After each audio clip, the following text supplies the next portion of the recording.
ये कहानी एक ऐसी औरत की है जो अपने बच्चों को एक एटिक के अंदर बंद कर देती है और फिर उन बच्चों के बीच अंदर क्या क्या होता है ये हम आज की वीडियो में देखने वाले हैं। हेलो फ्रेंड्स, आज हम जिस मूवी को एक्सप्लेन करने वाले हैं उस मूवी का नाम है फ्लावर्स इन द एटिक, जो 2014 में रिलीज हुई थी। मूवी स्टार्ट होती है और हम एक फैमिली को देखते हैं जिसके अंदर कोरिन, उसका हस्बैंड क्रिस्टोफर और इनके 4 बच्चे क्रिस, कैथी और 2 छोटे भाई बहन होते हैं। अब बहुत दिनों बाद क्रिस्टोफर अपनी फैमिली के पास आया था, इसीलिए सभी बहुत खुश थे। क्रिस्टोफर सभी के लिए बहुत सारे गिफ्ट्स लेकर आया था। अगले दिन जब वो सभी खेल रहे थे तब क्रिस्टोफर कहता है कि उसका प्रमोशन हो गया है, तो अगली बार से क्रिस्टोफर और भी ज्यादा बिजी हो जाएगा। बिजी होने की वजह से वो बहुत दिनों तक अपनी फैमिली के पास नहीं आ पाएगा। ये सुनकर कैथी को बिल्कुल भी अच्छा नहीं लगता और वो नाराज हो जाती है। जब वो अपने रूम में थी तब क्रिस्टोफर वहाँ आता है और कैथी से कहता है कि प्रमोशन होने के साथ साथ मेरी सैलरी भी डबल हो गई है, इसीलिए मुझे जाना होगा। मैं हमेशा बीच बीच में तुम लोग से मिलने आता रहूंगा। क्रिस्टोफर कैथी को एक अंगूठी देता है, इसीलिए कैथी क्रिस्टोफर की बात मान जाती है। रास्ते में वो सभी क्रिस्टोफर के प्रमोशन की खुशी में पार्टी करते हैं। वो सभी जब पार्टी की तैयारी कर रहे थे तभी इनके घर में एक ऑफिसर आता है। वो कहता है कि क्रिस्टोफर की एक एक्सीडेंट में मौत हो गई है। कुछ दिनों में हम देखते हैं कि इनकी फाइनेंशियल कंडीशन खराब हो गई थी। कोरिन हर रोज अपने बच्चों से एक लेटर किसी एड्रेस से भिजवाया करती थी। बहुत दिनों के बाद इस लेटर का जवाब आता है। ये देखने के बाद कोरिन बहुत खुश हो जाती है। कोरिन क्रिस्टोफर और कैथी से कहती है कि मैंने तुम्हें ये बात कभी नहीं बताई कि तुम्हारे नाना नानी भी हैं। ये सुनकर दोनों बच्चों के मन में काफी सवाल उठते हैं। कोरिन कहती है कि मैंने और तुम्हारे डैड ने भागकर शादी की थी। मेरी फैमिली वाले कभी भी इस शादी से खुश नहीं थे, इसीलिए मैंने ये बात कभी भी तुम्हें नहीं बताई। अब हमारी फाइनेंशियल कंडीशन ऐसी है कि मैं 4 बच्चों को नहीं संभाल पा रही हूँ। तुम्हारी नाना नानी बहुत ज्यादा अमीर है और उनका एक बहुत बड़ा घर भी है। आज रात ही हम उनके घर जाने वाले हैं। ये सुनकर कैथी और क्रिस मान जाते हैं। रात में ये सभी अपने नाना नानी के घर के लिए निकल जाते हैं। अब रात 3 बजे तक वो अपनी नानी ओलिविया के घर पहुंच जाते हैं। ओलिविया इन्हें घर के अंदर बुलाती है और शांत रहने को कहती है।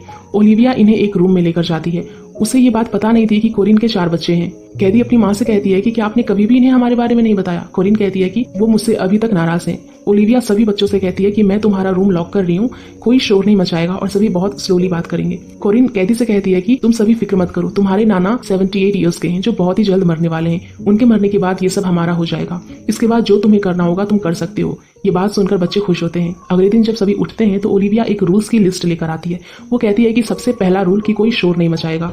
तुम्हें हर रोज 3 टाइम खाना दिया जाएगा, लेकिन तुम उसमें से बिल्कुल भी खाने को वेस्ट नहीं कर सकते।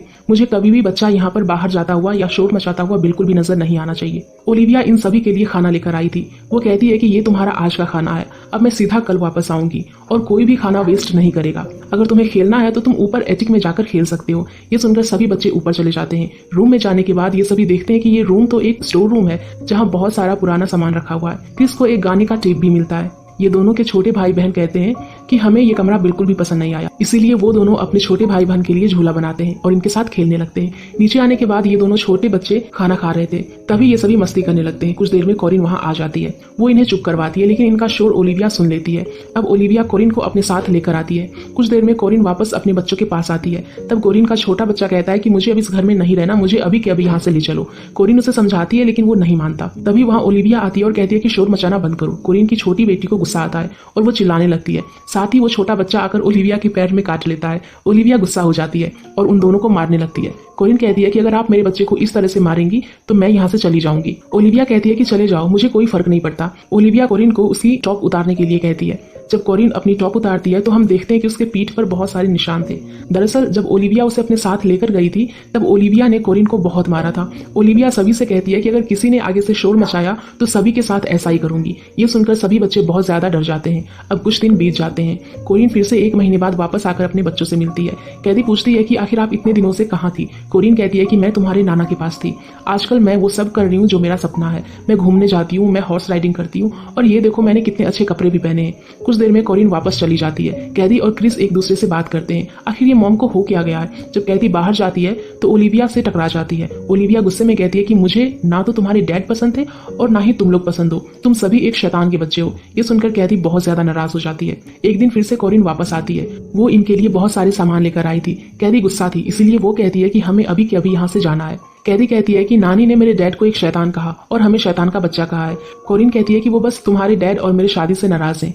कैदी ये सुनकर उनकी बात नहीं मानती और बार बार यहाँ से जाने की जिद करती है। तब कोरिन उसे बताती है कि ये सब इसलिए हो रहा है क्योंकि यहाँ आने से पहले तुम्हारे नाना ने एक शर्त रखी थी कि मेरे साथ क्रिस्टोफर के बच्चे नहीं होने चाहिए, इसलिए मैंने तुम्हें यहाँ बंद करके रखा है। ये सुनने के बाद कैदी बहुत ज्यादा मायूस हो जाती है। अगले दिन इनके घर पर एक पार्टी होने वाली थी। पार्टी से पहले कॉरिन, कैदी और क्रिस को एक जगह बंद कर देते हैं ताकि ये पार्टी को देख पाएं। ये उस जगह बंद होते हैं जो किसी को पता भी नहीं चलेगा। अब ये दोनों बैठकर पार्टी को देख रहे होते हैं, जहाँ ये दोनों पहली बार इनके नाना को देखते हैं, जहाँ अचानक से कॉरिन उसके डैड को किस कर लेती है। कॉरिन के डैड उसे एक नेकलेस देते हैं जिसे पहनकर कॉरिन बहुत ही ज्यादा खुश थी। हम देखते हैं कि ये सब देखने के बाद ओलिविया कुछ ज्यादा खुश नहीं लग रही थी।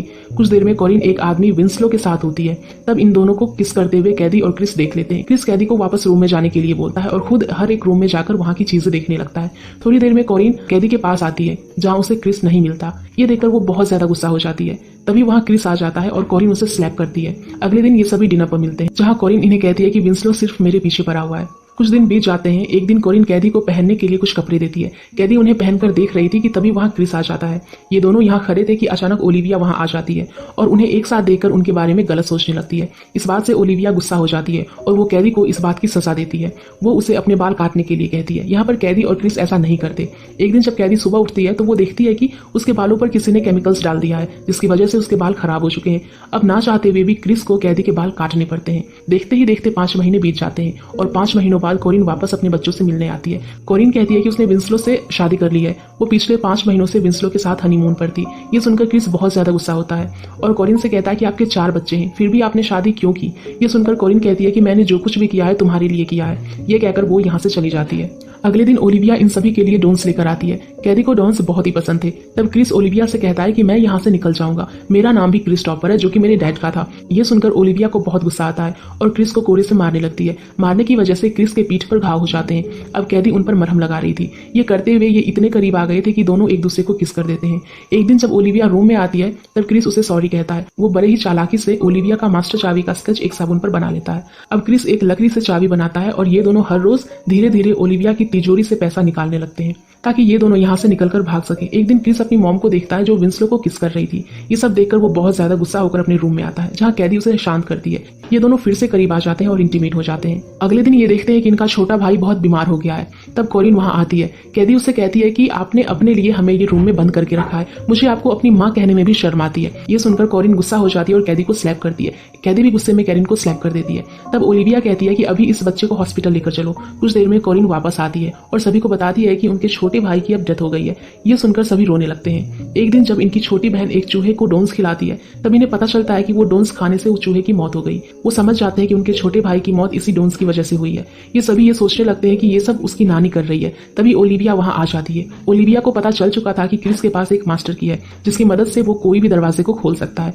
ओलिविया क्रिस से वो चाबी मांगती है लेकिन क्रिस उसे चाबी नहीं देता। ये सभी वहाँ से भागने लगते हैं। ओलिविया इन्हें पकड़ने के लिए इनके पीछे आती है लेकिन तभी क्रिस वहाँ की लाइट्स बंद कर देता है। ओलिविया को एक बीमारी थी जिस वजह से उसे अंधेरे से डर लगता था। वो क्रिस को वापस से लाइट जलाने के लिए कहती है पर क्रिस वहाँ से जाने लगता है। तब ओलिविया कहती है कि तुम्हें मारने का प्लान मेरा नहीं बल्कि तुम्हारी माँ का था। ये सुनकर क्रिस और कैदी बहुत ही दुखी होते हैं और वहाँ से निकल जाते हैं। वहाँ से निकलने के बाद ये दोनों एक ट्रेन में बैठकर हमें आखिरी बार नजर आते हैं और ये मूवी यहीं पर खत्म हो जाती है। तो गाइस, अगर आप लोगों को ये मूवी पसंद आई हो प्लीज वीडियो को लाइक कर देना और चैनल को सब्सक्राइब कर देना। थैंक